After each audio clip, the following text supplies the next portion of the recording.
BC కుటుంబాల జీవితాలు ఇప్పటికీ ఆర్థిక శాసన మండలిలో ప్రతిపక్ష నేత మధుసూదనాచారి తెలంగాణ జనాభాలో 65% బీసీలే ఉన్నారని చెప్పారు. అయినప్పటికీ బీసీలకు రాజ్యాధికారంలో వాటా ఇవ్వకుండా కొన్ని రాజకీయ పార్టీలు రాష్ట్ర ప్రభుత్వం ప్రతి సంవత్సరం బడ్జెట్ ప్రవేశపెడుతోంది. కానీ ఒక్కసారి అయినా బీసీలకు న్యాయం జరిగిందా అని ప్రశ్నించారు. అందరూ కలిసి పోరాడితేనే బీసీలకు రాజ్యాధికారం వస్తుందని చెప్పారు మధుసూదనాచారి. ఎవరో వస్తారని ఏదో చేస్తారని ఎదురు చూసి మోసపోకుమా, నిజం మరచి నిద్రపోకుమా. ఇది ఎప్పుడో విన్నటువంటి పాట. ఇందాక మన మిత్రులందరూ మాట్లాడుతూ అన్యాయం జరుగుతూనే ఉంది అని అన్నారు.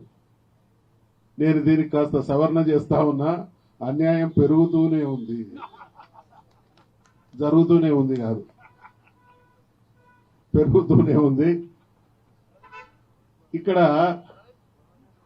నాకు స్థూలంగా అర్థమైనటువంటి రెండు విషయాలు పెద్దలందరితో పాలు పంచుకుంటా. ఈ దేశంలో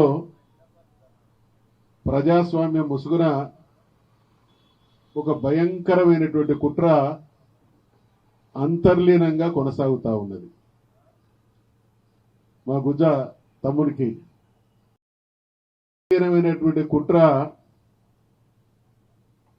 ఫలితం ఏంటంటే, ఈ దేశంలో మెజార్టీగా ఉన్నటువంటి 100కి 55-60% ఉన్నటువంటి బీసీలకు రాజ్యాధికారంలో వాటా దక్కకుండా చేయడం, సంపదలో వాటా దక్కకుండా చేయడం, ఈ రెండు జరిగినాయి. కాబట్టి